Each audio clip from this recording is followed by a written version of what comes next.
Let's begin. It gives me immense pleasure this morning to introduce myself. My name is Philip Alston. I'm the UN Special Rapporteur on extrajudicial, summary or arbitrary executions. I'm going to speak for a few minutes in relation to the press statement that has just been released. Perhaps not in this room as yet, but should be available on the web by now. And then I'll be happy to take any questions that arise.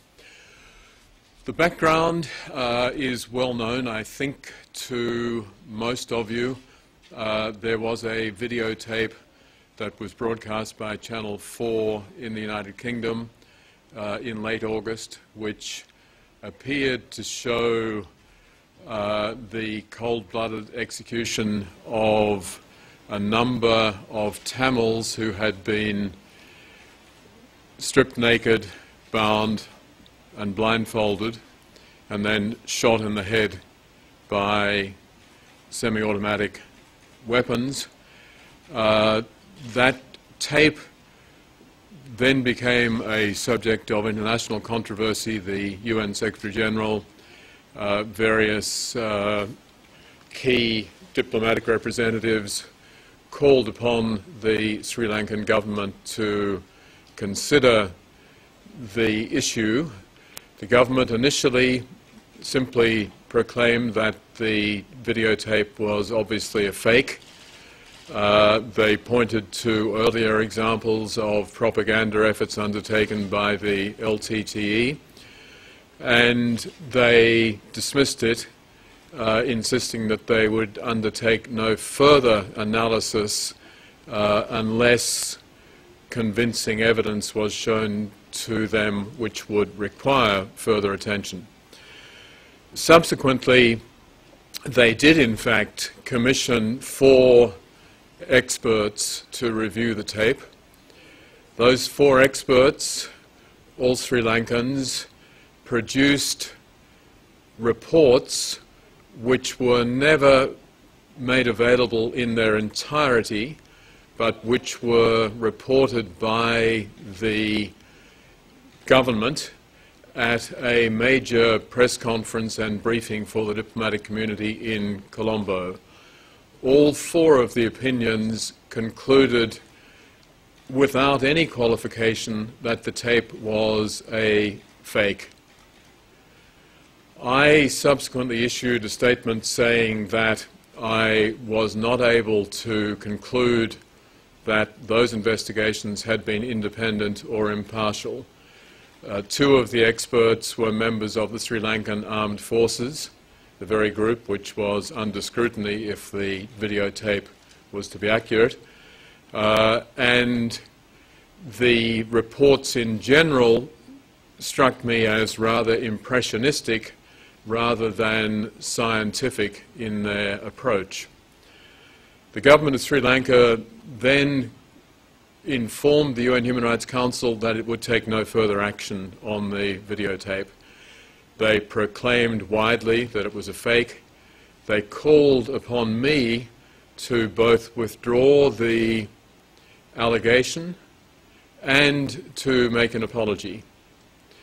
In addition, senior government officials were highly critical of me for having failed to undertake my own analysis of the videotape's authenticity.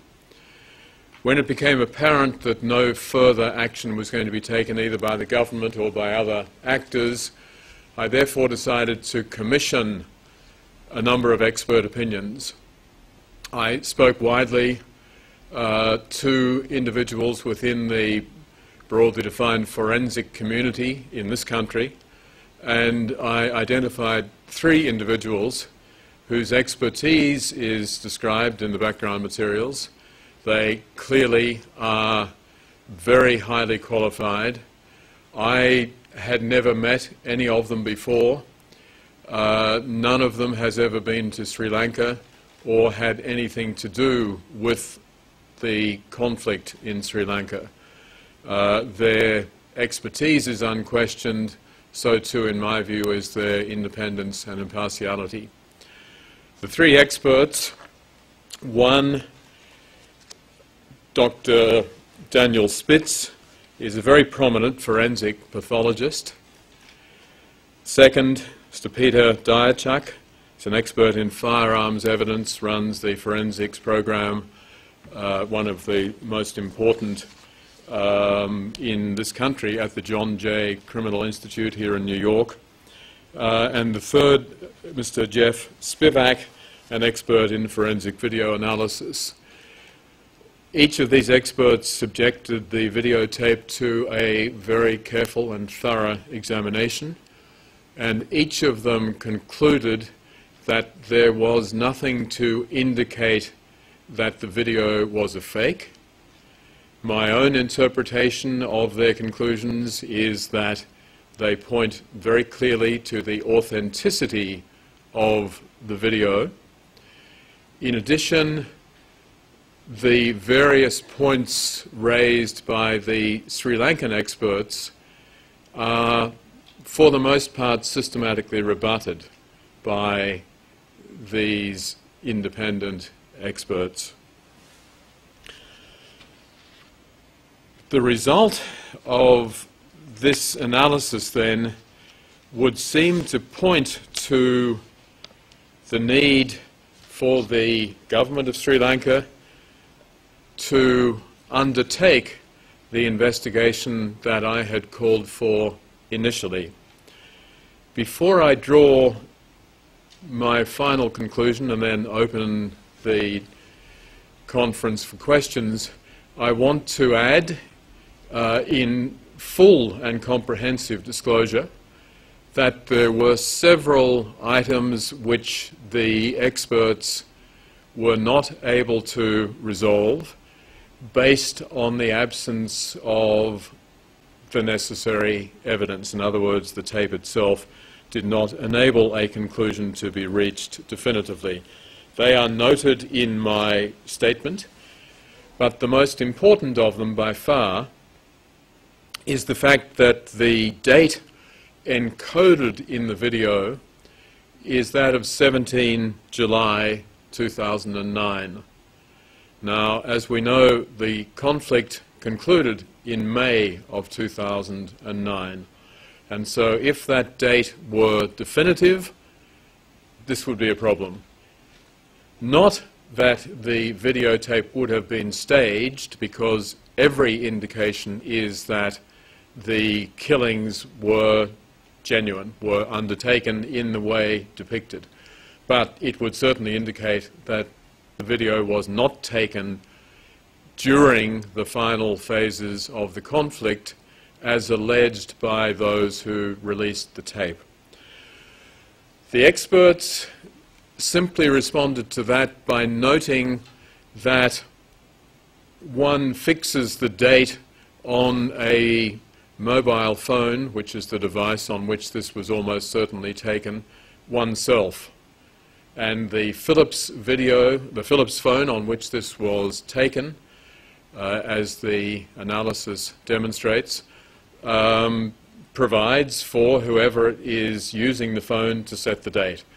There is no reason why the date was necessarily going to be correct, and there are reasons why the individual taking it may have wanted to change the date so that the video could not be tracked back. Now, this is pure speculation on my part, but we would have to assume that the video was taken by a soldier, one of those who was a colleague of the other Sri Lankan soldiers who appear on the video, and that individual would presumably not want to be able to be identified, which would follow from having a precise date show up on the videotape.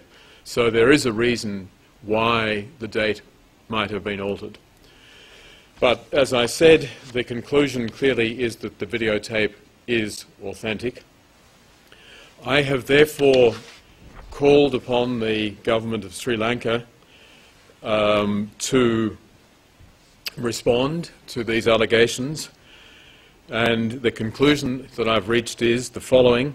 In light of the persistent flow of other allegations of extrajudicial executions committed by both sides during the closing phases of the war against the LTTE, I call for an independent inquiry to be established to carry out an impartial investigation into war crimes and other grave violations of international humanitarian and human rights law allegedly committed in Sri Lanka. Copies of the dossier are available at the back of the room, and I'll now take any questions.